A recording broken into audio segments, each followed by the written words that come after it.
जी F के जो आगे के सम्स हैं उनको अब फिनिश करते हैं। तो हमारे पास फंक्शन एफ ऑफ एक्स दिया हुआ है 1 by g F of mod of x minus 1 plus ji F of mod of 7 minus x minus 6। ये फंक्शन वेल डिफाइन होने के लिए इसका डिनोमिनेटर नॉन ज़ीरो होना चाहिए। तो G F of mod of x minus 1 plus ji F of mod of 7 minus x should not be 6। तो 3 cases बनेंगे। Case 1, when x is less than और इक्वल टू 1। तो अगर x लेस देन और equal to 1 हुआ, ये जो modulus के अंदर का टर्म है ये होगा नेगेटिव, ये टर्म होगा पॉजिटिव। तो ये जो इन इक्वेशन है वो ऐसा दिखेगा, G F of 1 minus x plus ji F of 7 minus x should not be 6। G F की प्रॉपर्टी लगा देते हैं। यहाँ पे एक इंटीजर है तो यहाँ पे आएगा 1 plus ji F of minus x 7 plus ji F of minus x should not be 6। तो 2 times ji F of minus x should not be -2, g F of minus x should not be -1, meaning minus x should not belong to which interval -1, 0। क्योंकि minus x अगर इस interval में belong करेगा तो उसका जी F -1 होता है। Okay, तो एक्स कहाँ बिलोंग नहीं करना चाहिए, x should not belong to 0, 1। हमने माइनस से मल्टीप्लाई कर दिया तो यहाँ पे 1, 0 आ जाएगा। उसको आप ऐसा भी लिख सकते हो उल्टा करके। तो केस 1 से ये मिला कि ये भाई वैल्यूज़ नहीं होने चाहिए एक्स के। ठीक है, केस 2 पे आते हैं। केस 2 है कि when x is greater than 1, greater than और इक्वल टू 1, लेस देन और इक्वल टू 7। इसकी वजह से क्या होगा कि ये टर्म पॉजिटिव होगा, ये टर्म भी पॉजिटिव होगा, मॉड्यूलस के अंदर के टर्म्स पॉजिटिव है। तो ये जो इनइक्वालिटी है वो ऐसी दिखेगी।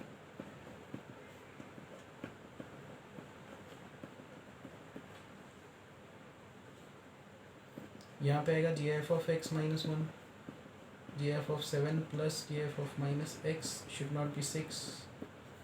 तो G F of x plus ji F of minus x should not be, यहाँ पे 7 आएगा, 7 - 1 is 6, 6 कैंसिल आउट होगा 0।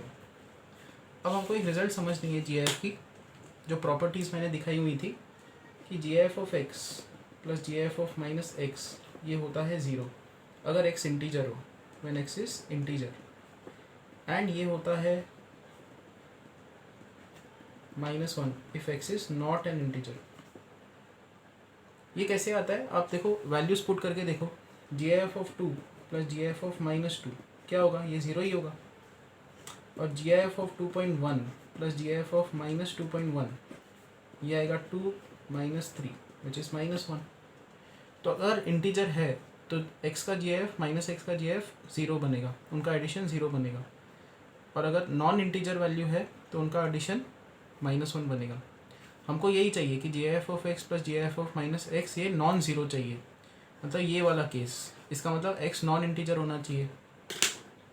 तो केस 2 से हमको मिल रहा है कि x should not B integer. अब हम रेंज कौन सी ले रहे हैं, 1 और 7 के बीच की बात कर रहे हैं और उसके बीच में x इंटीजर नहीं होना चाहिए। इसका मतलब x शुड नॉट बी 1, 2, 3, 4, 5, 6, 7, क्योंकि हम लोग 1 to 7 की बात कर रहे हैं, उसमें हम लोग ये केस को सॉल्व कर रहे हैं। अब आते हैं थर्ड केस पे, केस 3। केस 3 क्या होगा, पहले हमने क्या पकड़ा, x लेस देन और इक्वल टू 1, फिर 1 और 7 के बीच में, अब 7 के आगे। So case 3 when x is greater than और इक्वल टू 7। तो यहाँ पे आएगा जी एफ ऑफ x -1, क्योंकि ये मॉड्यूलस के अंदर का टर्म पॉजिटिव है। यहाँ पे आएगा x -7, क्योंकि मॉड्यूलस ऑफ 7 - x ये नेगेटिव होगा अगर x ग्रेटर देन 7 है तो। Should not be 6। तो यहाँ पे आएगा G F of x -1, G F of x -7 should not be 6। 2 times ji F of x should not be 14, G F of x should not be 7, meaning x should not belong to 7,8। आगे तीनों intervals, तीनों को हम लोग consolidate करेंगे और देखेंगे कि कौन से वैल्यूज़ अलाउड नहीं है। तो देखो 0,1 इंटरवल अलाउड नहीं है, 1 से लेकर 7 के इंटीजर्स अलाउड नहीं है, 7 और 8 की इंटरवल अलाउड नहीं है। तो इसकी डोमेन क्या होगी? इसकी डोमेन होगी रियल नंबर्स माइनस कर दो। अब बड़ा सा एक सेट लिखना होगा हमको, 0-1 की इंटरवल हटा दो।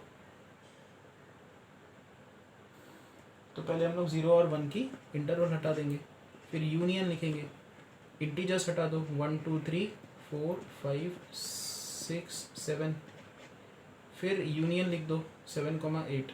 7 ऑलरेडी यहाँ पे काउंटेड है तो यहाँ पे 7,8 ऐसे लिख देना है। That's it. ये वाला जो है यही इसका डोमेन है।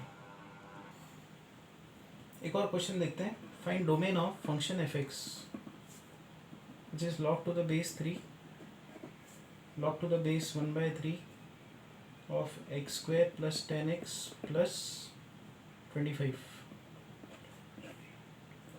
plus 1 upon gf of x plus 5। तो दोनों टर्म्स वेल डिफाइन होने के लिए पहले तो सिंपल टर्म से स्टार्ट करते हैं। देखो लॉग के अंदर का टर्म ये वाला पहले तो पॉजिटिव होना चाहिए। पहले सारी चीज़ें लिख देते हैं। X square plus 10x plus 25 should be strictly positive. फिर इस लॉग के अंदर ये लॉग का टर्म है, लॉग टू द बेस 1/3 और ये सब, इसका मतलब log to the base 1/3 x square plus 10x plus 25, ये भी स्ट्रिक्टली पॉजिटिव होना चाहिए। फिर यहाँ पे डिनोमिनेटर में एक टर्म है तो तीसरी चीज़ आ गई, gf of x plus 5 should not be equal to 0। तो तीनों को हमको सॉल्व करना है और इसका डोमेन निकालना है। सिंपलेस्ट इससे स्टार्ट करते हैं, इसको सॉल्व करते हैं। तो इसको परफेक्ट स्क्वायर बनाते हैं। तो ये क्या है, x plus 5 the whole square should be positive, ये कंडीशन होनी चाहिए। इसका मतलब ये कंडीशन होनी चाहिए, बट ये तो हमेशा ट्रू है। x की कोई भी वैल्यू पुट करो और 5 ऐड करो, स्क्वायर करो तो वो पॉजिटिव आएगी ही आएगी, एक्सेप्ट फॉर -5। x का वैल्यू -5 नहीं होना चाहिए, क्योंकि -5 हो गया तो ये 0 बन जाएगा। ठीक है, तो एक डोमेन का हमको पॉइंट मिल गया कि -5 नहीं होना चाहिए, इतना पता चल गया। अब इस पे आते हैं। देखो लॉग का टर्म हटाना है और एक्सपोनेंट फॉर्म लिखना है इनइक्वालिटी का। तो x square plus 10x plus 25, क्योंकि बेस लेस देन 1 है तो ग्रेटर देन का लेस देन बन जाएगा, और यहाँ पे 1/3 रेज टू 0 मतलब 1 आ जाएगा। तो x square plus 10x plus 24 should be less than 0। x plus 6x plus 4 should be less than 0। ये कब सेटिस्फाई होता है? when x lies between -6 and -4। तो हमको ये मिल गया। इस कंडीशन को सॉल्व करके x शुड नॉट बी -5, इसको सॉल्व किया तो मिला x शुड बिलोंग टू -6 -4। तो इधर ही मैं लिखते जाता हूँ, x शुड बिलोंग टू -6 -4। दूसरा चीज़ आ गया। अब इस पे आते हैं। gf of x should plus 5 should not B 0, meaning gf of x should not be equal to -5, meaning x should not belong to -5, -4। क्योंकि नंबर लाइन पे अगर इसके बीच में लाई करता है x तो उसका gf -5 आएगा। ठीक है, तो इसको भी यहाँ पे लिख देते हैं, x should not belong to the interval -5, -4। भी तीनों का कॉमन रीजन हम लोग निकालते हैं। देखो ये x का हमने एक्सिस बना दिया, तो यहाँ पे एक पॉइंट हम लोग लोकेट कर देते हैं -5। दिस इज़ नॉट अलाउड, तो इसको हमने बबल कर दिया, हॉलो बबल। फिर -6 और -4 के बीच में अलाउड है। ठीक है, तो -6 यहाँ पे होगा, -4 यहाँ पे होगा, उसके बीच के वैल्यूज अलाउड है। और -5 और -4 की इंटरवल नॉट अलाउड है। -5 और -4 के बीच की इंटरवल नॉट अलाउड है, so this is not allowed. तो एक ही इंटरवल बची, कौन सी? -6 से -5। तो -6 से लेकर -5, ये इसका फाइनल डोमेन है। अब आते हैं लास्ट टॉपिक पे इसके, that is fractional part of x. इसको ऐसे लिखा जाता है, fractional part of x. So for example, fractional part of 2.3, which is fractional part of 2 plus 0.3. तो इसका इंटीजर पार्ट हटा दो और फ्रैक्शनल पार्ट लिख दो, दैट इज 0.3. मान लो आपको -2.3 का फ्रैक्शनल पार्ट निकालना है, which is -2 minus 0.3, which is fractional part of -2 -1 plus 1 minus 0.3, which is fractional part of -3 plus 0.7. तो यहाँ पे आंसर क्या आएगा, ये इंटीजर पार्ट, ये फ्रैक्शनल पार्ट, तो 0.7. याद रखो फ्रैक्शनल पार्ट हमेशा एक पॉजिटिव वैल्यू होती है. ना फ्रैक्शनल पार्ट ऑफ 3 क्या होगा, fractional part of 3.0, which is fractional part of 3 plus 0.0, so which is 0.0. मतलब इंटीजर है तो उसका फ्रैक्शनल पार्ट 0 होगा. तो जो फ्रैक्शनल पार्ट है f, उसको लिखा जाता है इट बिलोंग्स टू 0,1 इंटरवल. ठीक है, कि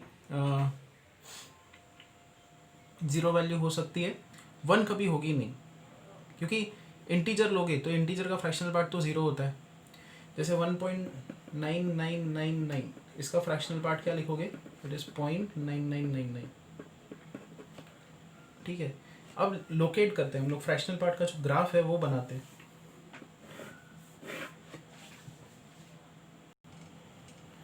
तो नंबर लाइन, ये x का वैल्यू 0, ये 1, x का वैल्यू 0 रखते हो तो उसका फ्रैक्शनल पार्ट 0 है. यहाँ पे हम लोग fractional part of x plot कर रहे हैं. 0.1 का फ्रैक्शनल पार्ट 0.1, तो ग्राफ इंक्रीज होगा. 0.2 का फ्रैक्शनल पार्ट 0.2, ग्राफ और इंक्रीज होगा. 0.9 का फ्रैक्शनल पार्ट 0.9, तो और इंक्रीज होगा. 1 का फ्रैक्शनल पार्ट 0, तो यहाँ पे जंप पड़ा. ये ऑलमोस्ट वैल्यू 1 को टच करने की कोशिश किया, बट फिर से नीचे आ जाएगा ग्राफ. अब 1 और 2 के बीच में 1.1 का फ्रैक्शनल पार्ट 0.1, फिर इंक्रीज होगा. 1.5 का फ्रैक्शनल पार्ट 0.5, फिर इंक्रीज होगा. 2 तक पहुँचते पहुँचते 1.9 का फ्रैक्शनल पार्ट 0.9, तो 1 को टच करने की कोशिश करेगा, फिर नीचे गिर जाएगा. तो ऐसा ट्रेंड चलते रहता है. ठीक है, दिस इज 3 पे उसका फ्रैक्शनल पार्ट फिर 0. तो this is how the fractional part graph is. Same चीज़ यहाँ पे -1 का फ्रैक्शनल पार्ट 0, बट जैसे ही आप -1 से आगे निकलोगे और कैलकुलेट करके देखोगे तो फ्रैक्शनल पार्ट का ग्राफ ऐसा आता है, -2.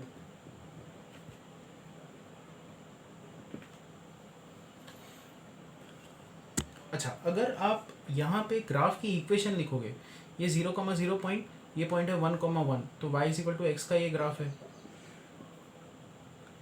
ये ग्राफ कौन सा है, देखो यहाँ पे 1,0 पॉइंट है और ये है 2,2. तो स्लोप पॉइंट फॉर्म लगाओगे तो इस ग्राफ का आपको इक्वेशन मिलेगा. चलो निकाल के देखते हैं. एक पॉइंट ये, दूसरा पॉइंट ये, हमको स्ट्रेट लाइन की इक्वेशन निकालनी है. तो y - y1 is m, this is 2,1, ये 2,1 पॉइंट है. तो y - y1 is m x - x1. So this is y is equal to half x minus 1. यहाँ पे क्या आएगा, 1 - 0, 2 - 1 is 1. अच्छा, यहाँ पे 1 ही आएगा, तो x - 1. इस ग्राफ का इक्वेशन है y is equal to x - 1. Because ये 1,0 से निकल रहा है तो y is equal to x - 1 ऐसे याद रखो. इस ग्राफ का इक्वेशन क्या होगा, y is equal to x - 2. इसका y is equal to x - 3. इसका होगा y is equal to x plus 1. This is how the each line segment that is there, we have the equation of each line segment. तो यहाँ से एक पहला result हम लोग लिख सकते हैं जो प्रॉपर्टीज दिए हुए है कि फ्रैक्शनल पार्ट ऑफ x, देखो ये graph fractional part of x है, y is equal to fractional part of x, उसका ग्राफ है, एंड y x के बराबर ही आ रहा है if x lies between 0 and 1. तो it is y is equal to fractional part of x is same as x if x belongs to 0,1. ये पहला result. ठीक है, उसके बाद fractional part of x is 0 if x is integer. ये दूसरा चीज़.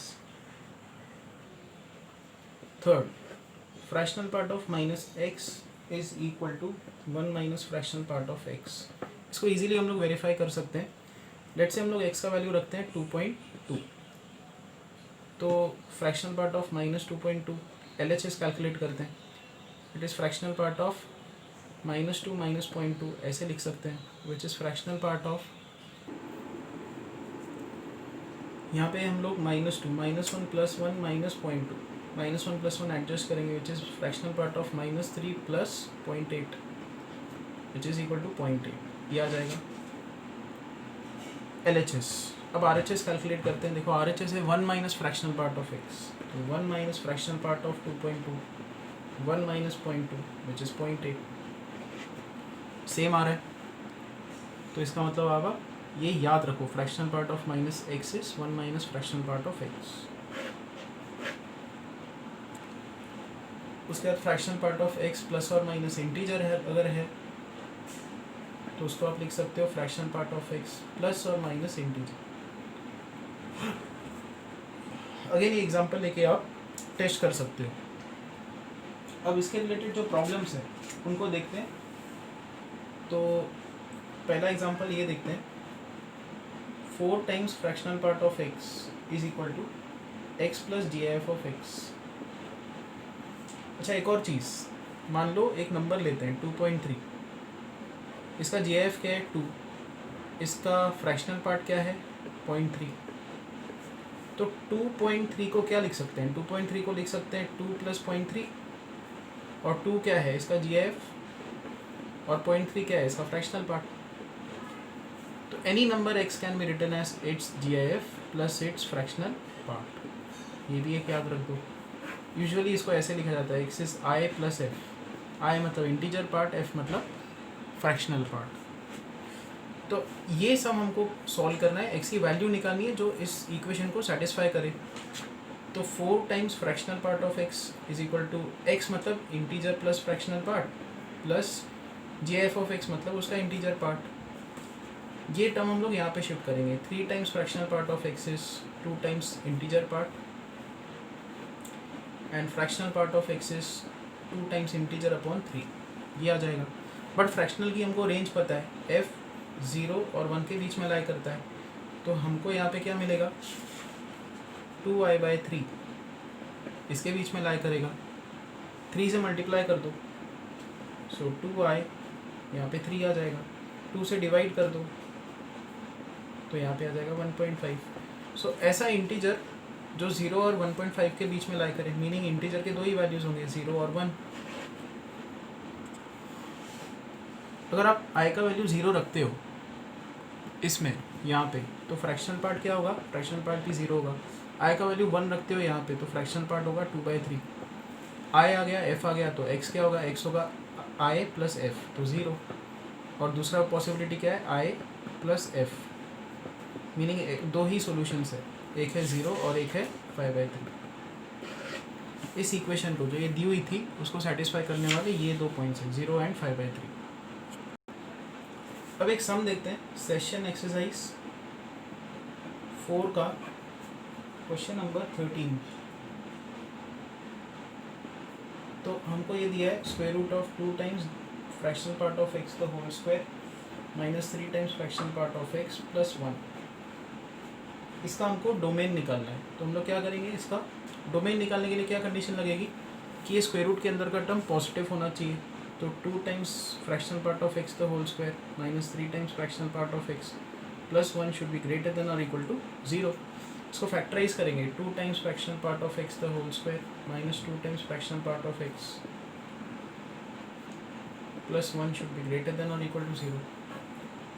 Group करो इनको, तो 2 times fractional part of x common निकाल दो, यहाँ पे आएगा fractional part of x minus 1. इन दोनों में -1 कॉमन निकालो, तो यहाँ पे आएगा fractional part of x minus 1 should be greater than और इक्वल टू 0.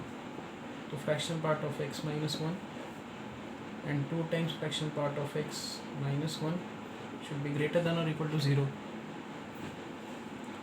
2 यहाँ से कॉमन निकाल दो, तो ये 2 कॉमन निकल गया, यहाँ पे हाफ आ जाएगा. तो ये कंडीशन अब हमको सेटिस्फाई करनी है. Fractional part of x minus 1, fractional part of x minus half, इन दोनों का product should be greater than और इक्वल टू 0. मीनिंग एक रूट है हाफ, एक रूट है 1. So fractional part of x should lie between should be greater than 1 और less than half. तो यहाँ से दो कंडीशंस आएंगी, fractional part of x should be greater than और इक्वल टू 1 और fractional part of x should be less than और equal to half.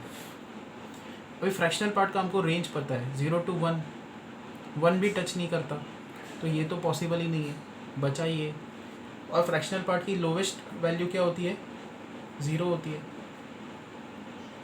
और हमको बस चाहिए कि इसकी मैक्सिमम वैल्यू हाफ हो उसके डोमेन के लिए। उन्होंने इस क्वेश्चन में ये बोला है इसका डोमेन निकालो व्हेन x बिलोंग्स टू -1, 1। तो बस हमको अब देखना है -1, 1 के बीच में इस इंटरवल में कौन से वो नंबर्स है जो ये क्राइटेरियन सेटिस्फाई करेंगे कि फ्रैक्शनल पार्ट 0 और 1 हाफ के बीच में लाई करे। तो अब देखो यहाँ पे प्लॉट करेंगे इसको, ये है -1, ये है 1 और यहाँ पे है 0। हमको फ्रैक्शनल पार्ट ऑफ x का प्लॉट पता है, ऐसा प्लॉट होता है इसका।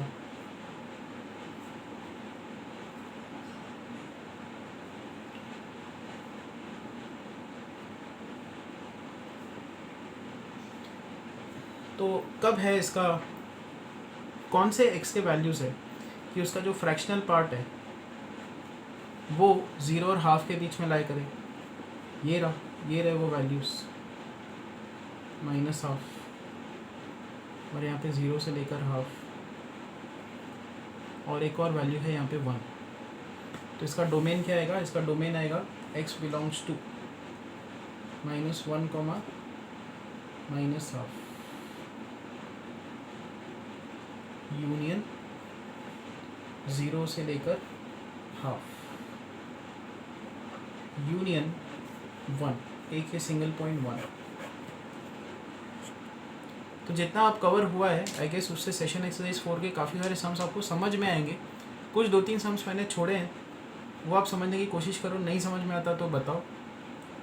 और आज टारगेट रखो कि ये सेशन एक्सरसाइज 4 आपसे हो जाए।